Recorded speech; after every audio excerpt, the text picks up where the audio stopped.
And we're live here in Nourish, Heal, and Thrive. We have another exciting interview. I have Jon Moffitt here from, and I already forgot the name. I'm so sorry. From where are you from? Next stage wealth. Next Stage Wealth. So really excited to learn more about you, Jon, and what you have to offer, though. So thank you for being here.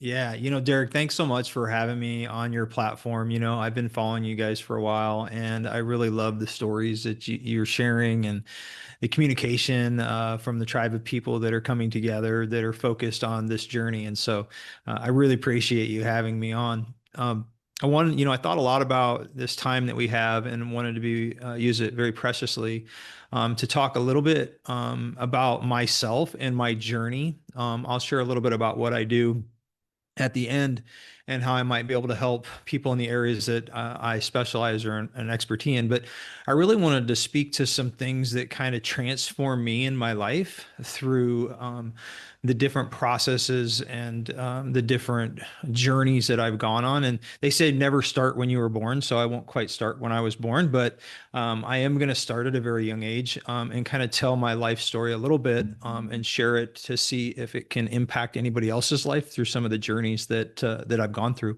So, Yeah, we'd love that. when I was young, my parents were entrepreneurs. My dad was in the construction business, and my mother's family was in the restaurant business. And we had our own family restaurant.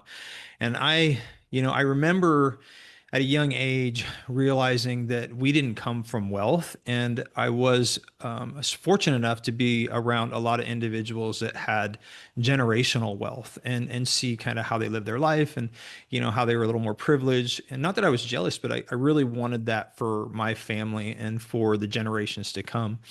And what I realized is that they didn't really have the knowledge they needed in certain areas in the business world. And so at a very young age, I kind of set this journey off to learn as much as I can about business and finance. And so that's kind of what I did on my journey. But one of the things, although my parents weren't able to financially provide me a lot, what they did provide me with, it was encouragement. And they always encourage me to follow my dreams. And I'm a serial entrepreneur. I dream all the time. I'm always thinking of like how to make something better, how to bring a product to somebody that isn't currently out there. And so, I remember a lesson that I had from a coach, Coach Morrow. He coached at my high school, at Dowling High School.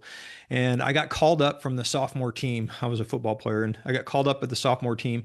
And I came in the locker room, and he walked out of the coach's office and he said, "Okay, we're getting ready to go out to this game. And I want everybody to close their eyes. We're going to turn the lights off. And I want you to visualize you making the most amazing plays that you've ever made. I want you to think about how you're going to catch the ball and how you're going to score a touchdown and how you're going to make that winning run." And they shut the lights off, and the seniors at that time, I think there was a AC/DC was playing Back in Black, and I just closed my eyes and I visualized me making these plays. What was really interesting is fast forward through my high school career is when I started to put my highlight reels together for the colleges, I realized that I had made those plays that I was visualizing while my eyes were closed and why I was dreaming about where I was going. And so it taught me a lesson about visualization. To share another short football story is I always wanted to play for the University of Iowa, and I ended up walking on there. And because I had visualized playing there and I had gone up there one summer after junior college and kind of just started working out with the team and putting my visualization to work and to effort, I ended up did making the team, and I ended up truly walking on and making the team. And so, the mindset of visualization is something that we all do. Sometimes we do it in a negative light, and sometimes we do it in a positive light. And so, what I try to encourage, the clients I work with is when you start your visualization, don't try to stay away from the visualization of, the imposter syndrome. Like, I'm not good enough for this. This person over here is doing it better. Really stay focused on where you visualize yourself and how you see yourself being successful, opposed to some of the negative visualization that we go through. Um, that was one of the things that really hit me was the visualization. And then I kind of moved forward in my life and I started all these different businesses. And I realized that I was the guy that could do it all. Nobody could do it like me. I was the one that if it was going to get done, I did it. Nobody else could do it like me. And what I found is that by not releasing that, I wasn't able to really build anything. And so I would build companies up and I'd get them to a point and they just couldn't get past that point. And so, one of the businesses that I had started, most recently, I failed. It didn't do well. And it didn't fail because it was effort. It just failed because the vision in which I saw the business going, it ended up going in a different direction, and it wasn't where my passion was. And so I had to shut it down, and it was the first thing in my life I had to quit. And quitting, there's a mindset around quitting, and it took me a long time because I felt bad. I had investors, I had people that had put money in and believed in me, and it took a lot to say, hey, you have to move on. It's best for everybody. And through that process, I was a caregiver for my father and taking care of him. And he was a Vietnam vet that had experienced Agent Orange, and over the course of his life had kind of deteriorated down to where he eventually passed away. And during that process, I had been cooking him dinners and really, honing in on some of the skills I learned when I was a kid and when I was in the restaurant business, and really started loving to cook again. And just about when he passed away, I found out that I had cancer. And if you've had cancer, and this is the first time I've shared this story with anybody, it's actually with you, Derek, is that I'm the type of person that does it in quiet, and I don't really want people to know what I'm going through. Um, but it was a journey of, why do I have cancer at such a young age? Why was it because of all the failures that I did or all the mistakes I made, or why am I at this age going through this? And I really felt like I had been in such a depressed state at that period of time. It was almost like the cancer was created from the mindset and emotion in which I was in. And I'll never forget the day as I was going through that process that a voice talked to me and it said, "Do you want to live or die? Do you want to be here or do you not want to be here? Make a choice." And I said to myself, I stood up, I could barely stand up at the time, and I said, "I want to live, you know?" And cancer became my coach. It became this period in time in my life where it was like, hey, if you're going to be here, what purpose are you here for? You get this shot again in life to like redo everything you've done. What are you going to do different? And so I started honing in on those skills of being a chef, and I created another company. And in this company, I started to build it and scale it and do it differently than I had done any company in the past. And, what I do for a living is I teach people the mindset of the serial entrepreneur. The serial entrepreneur is somebody that starts a company, operates a company, and eventually sells a company for generational wealth.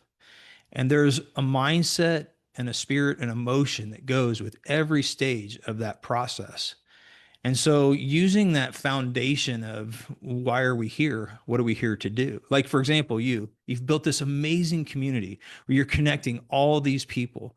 And, if you didn't decide to do that, who would have? And Yeah. so that purpose and that journey of us really caring about connecting people, the mindset of driving our passions towards the end, is something we teach in Next Stage Wealth. And so, I start with people when they're in the very beginning stages, when they're super excited about their logo and their website and creating products and what services they're going to provide. There's a certain mindset, but what we try to do is in that period of time, we're talking, think about the exit. How are you building this in such a way that you can be replaced? Because all of us know that we do it the best. It's our idea, it's our passion. But when you build something, somebody else has to drive it. You can't be the only person that can drive the car. And so, the mindset and the spirit and emotion of starting a business is different when you're operating. Because when you get into operating a business, now there's a lot of trust, right? Or imposter syndrome you have. Like, I don't know how many people have been turned down by a bank or by an investor, but that hurts, or like, am I a failure? Did I do something wrong? Why don't you want to give me money? I've worked real hard in my business. And so there's this mindset that the business becomes your identity, and it defines who you are. And so it's really important that you separate your emotions and your mind from the business that you're building. Let's say it's a car, and sometimes it runs well and sometimes it doesn't, and it's not you. And so talking about that and with entrepreneurs and developing programs and systems and thought process around, hey, it's a business we're building it for a purpose. The purpose is to eventually exit and pass it on for generational wealth, is different than it being our identity. Our identity's in it. We're super proud when it does well, and we're super depressed and we hurt when it doesn't do well, but we don't need to carry that emotion on, because I feel that's what happened to me when I had my cancer. I felt like I had taken on so much emotion and sadness around failing, around quitting, around losing investors' money, around not doing what I said I was going to do and be able to accomplish that, that it created such sadness in me that it created a sickness. And through that, I learned one thing: you have to separate the two. One doesn't make you who you are, and your passion for who you are and what you're doing is more important than just actually doing it. And so the other part is that the third leg of the stool, or the third part, is when you exit your business. And what we start to talk about there is, it's great to sell, but then what do you do? Right. I know I have a ton of people that I know that call me up and say, hey, man, I've checked off my bucket list. I've traveled the world. I've driven all these cool cars. I've gone to these cool restaurants and stayed all these places. And I've spent tons of time with family and played a lot of golf. But I feel empty. And the reason they feel empty is because, as a serial entrepreneur, what do we love to do? We love to solve problems. We love to create new products, and we love to have that passion behind what we do and say, oh, look what I did. And what's really great is, after you sell your business and you set it up right, is the brand's still there and it's still operating and it's still going, and you can look back. I remember a story with my dad. He said to me, I go, Dad, what do you love about what you do? I go, what is it? And he was a contractor. He worked up from the very ground level, worked his way through, and he was a senior superintendent for White's Construction, which builds all kinds of things. But in Des Moines, Iowa at the time, he was building hospitals and airports and high rises. I said, Dad, what do you love most about what you do? He goes, let's go get breakfast. And he drove me through the entire town. And he goes, I built that building, and I built that building, and I built that building, and I built that building. And I think as serial entrepreneurs, that's what we love. We love to see what we built. We love to see how it's operating, and we love to see that it moves on past us. And so, we focus on, okay, after you sell your business, what are you going to do next? Where's your mindset? What type of impact projects you want? Do you want to mentor? Do you want to invest? How involved do you want to be? Because you kind of still want to solve problems, and you still want to be innovative, and you still want to think through, the different journeys of different problems and solving them. So, that's kind of my story. It's what I do. I hope that sharing some of that hit some of the viewers and some of the people on your platform. But, if I could leave something to everybody, is have a vision, separate your identity from your business, and, always know that your heart and your passion and your vision drive you through any type of depression that you might be going through. Just look for the positive, and let that negative kind of go away. Wow. It's an amazing story. Beautiful. Thank you for sharing. And I love the whole idea of, having the exit strategy, because how many people go into business, especially like in this group, we have coaches and healers and trainers and all kinds of people that are starting businesses that probably don't run without them, right? Like they Yeah. are the business.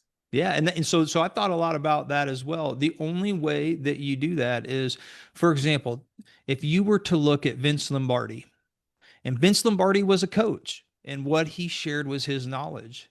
What did he do? He coached the coaches. And the coaches that came from his lineage were champions and Super Bowl champions and winners. So taking your healing business or your coaching business and expanding it and teaching others your philosophies and teaching others how to coach and figuring out ways to monetize that and how to grow that as a core. See, what happens a lot of times is, and I see this with a lot of people, is they don't want to share their information. They're like they hold on to it too tight. I work with Dean Graziosi and Tony Robbins, and the best advice that they give, and I love this advice, is give it all away. Give all your knowledge away, give all the information away, because at the end of the day, they're still going to need you. They're still going to want you because you are the passion behind that knowledge and you see it in the way that only you can see it. And even if you share a coaching tip with somebody else, they're going to make it their own. It's such a great story. So my family is a very large family. We have 11 aunts and uncles, and we have supposedly the family recipes that nobody's supposed to have. And what's super interesting to me is everybody has taken that base family recipe and they made it their own. So if you taste my Uncle Johnny's sauce or my Aunt Lori's sauce or my Aunt Lisa's sauce or my mom's sauce, it's all supposedly the family recipe, but they all taste different and they're all wonderful and they're all great. So even though your coaching tips and the way you coach or the way you teach, it's yours, and somebody's going to make it theirs, but they're going to use you as inspiration in their journey. So, thinking about the Exodus, thinking about how I can create that tribe of therapists, how I can create that tribe of coaches. I mean, Tony Robbins has how many people that coach off his platform? Hundreds, probably even thousands of people that have been impacted by his knowledge and his coaching. And so, his legacy is not only his coaching, but all of his philanthropic that he does and how he impacts the world. So there's a lot of ways to exit and a lot of ways you can impact the world. Um, the only advice I give anybody is if you have the opportunity to not rent and purchase real estate, it's a great way to pass generational wealth. Even if the business doesn't last, the real estate's there. Yeah, that's great advice. I was curious, I was going to ask you about the visualization that you're Yeah. talking about in the beginning, because I was on the swim team when I was Yeah. in high school, and we did some visualization exercises. And I remember, well, looking back at it now, because I believe in visualization, but looking back at it now, I didn't take it seriously, right? Right. I didn't believe, even though I visualized myself winning a race, I didn't believe I could do it, Yeah. right? So how do I visualize something and believe that I can do it? So I think watching others that have done it and then putting your face almost on their body, like almost tricking yourself into seeing yourself do things you never thought you could do. So one thing I loved doing was watching highlight reels of professional athletes. And I would just say, I want to see myself do a two-toe touch and catch a first down. I want to see myself do a one-handed catch in the back of the end zone. You know, I and I would just pretend like I was doing it. And I believe meditation and belief, you can trick your physical body into doing things it never thought it could do. And then the power of focus, and the power of getting over the imposter syndrome, like we all have okay, so everybody walks to the gym and they see somebody that's in better shape than them, right? And they look in the mirror and they don't like what they see. But if they close their eyes, they can imagine themselves thin. They can imagine themselves fit. They can imagine themselves when they're in the best shape of their life. It's funny. I am 51 years old and I still run pretty fast because I almost close my eyes and get into emotion. Like I bet, like if you went out and swam again, you would kind of click right back into your best performance. And so practice gets you to those levels of performance. And so what we do is, we practice a lot at what we're passionate about, and eventually we see ourselves and what we visualized ourselves doing because we keep after it. So tenacity towards your dreams, visualization and seeing yourself better than who you are. And I think the best way to do that is truly, you have to clear your mind, and there's a process to clearing your mind. If you haven't spent, and I've spent hours and hours of trying to calm my mind and honestly think of nothing.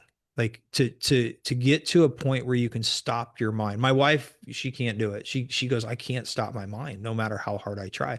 And it's a meditative practice, I believe, to get to a point where you can stop your mind, because if you can't stop your mind, you can't pick up with the visualization you want, because you still have these ideas and these noises of stuff you don't want. So the first thing step, I believe, is you have to try to settle your mind. And even if it's for 10 seconds, 1 second, 2 second, like just be like, I'm thinking of nothing. I can't, even if you're like, oh, I hear something. Oh, that's thinking of something. Like just really trying to get to a point of your mind stop spinning and then go, what do I want to pick up? And I believe when you start picking up the journey you have and the journey you want is when you really start to see some momentum in the life and the direction you want to go.